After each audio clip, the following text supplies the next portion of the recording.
Hey YouTube, does your guitar ever get that, you know, not so fresh feeling? God, no. Well, chances are it's probably just thirsty. Today I'm going to show you how to fix that for the low, low price of only 19 cents. Yes, cents. That sounds clickbaity enough, so. In the studio. Oh! Oh, that hurt. Oh, that hurt big time. If you happen to be one of the 3 people who watch my channel, you may have noticed over the past couple of months that my Epiphone Texan here has been kind of missing in action. And as I'm sure many of you can relate, my Texan is what is sometimes referred to as a beater guitar. As in, it's a guitar that sits out in the living room, not in its case, so it's exposed to the elements, and it's what you pick up when you want to play something or write something, and you play with it and you put it back down.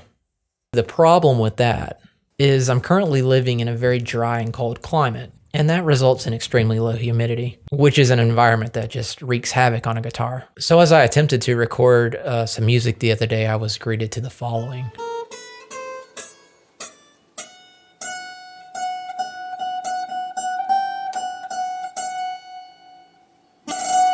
A knee-jerk reaction to something like that, or even something as simple as fret buzz, would be that you need to adjust your truss rod or you need to adjust your saddle in a significant way. When the reality is, and especially if you haven't made any changes to your guitar, it's probably just a little dried out. You probably could benefit from having a basic humidifier.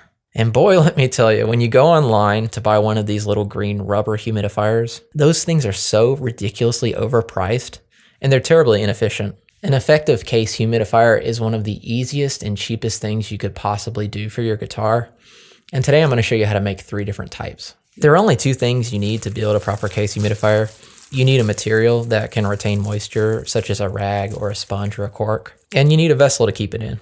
In our first example, we're going to use the cheapest and easiest vessel, a Ziploc bag. All you need to do is double it over a few times and cut a few slits in the plastic, kind of like you're making a paper snowflake. Then you just take the sponge, dampen it, and wring it out really, really well.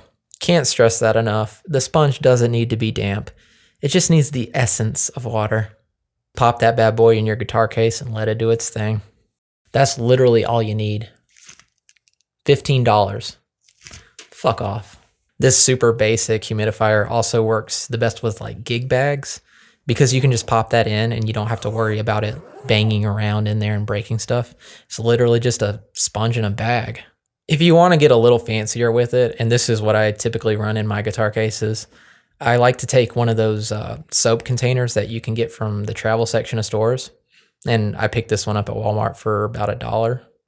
And I'm going to use just a cheap generic Dremel tool here to drill a few holes in the plastic. If you don't have a Dremel tool, you could use a regular drill. You could, I don't know, burn the holes in with like a soldering iron. I'll stab you in the face with a soldering iron.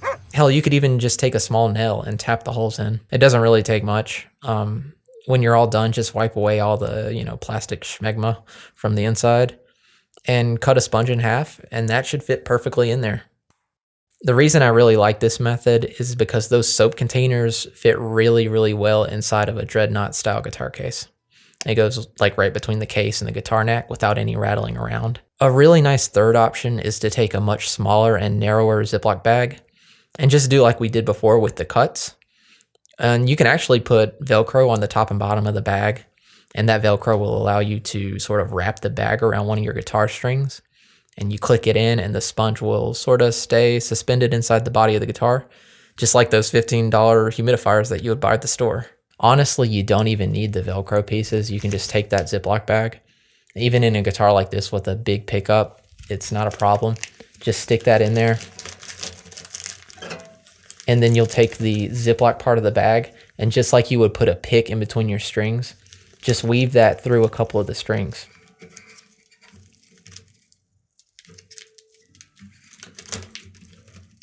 And there it is. It's just going to stay. It's in your case. It's not going anywhere.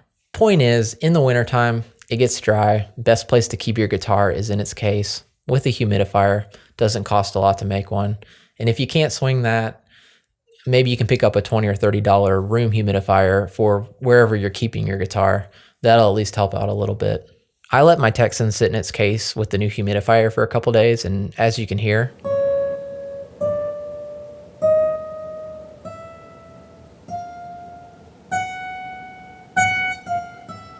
It's already a vast improvement, and it's just going to get better with time. So don't flip out if your guitar starts flipping out. Maybe you just need to take care of it a little bit. Maybe you don't need to treat it like a piece of garbage like I do. I'm sorry. Do you forgive me? No. It's probably going to take some time. But that's all I've got for today. Good luck with this, and I'll see you next time. Goodbye. Sandy, say goodbye. She's still mad.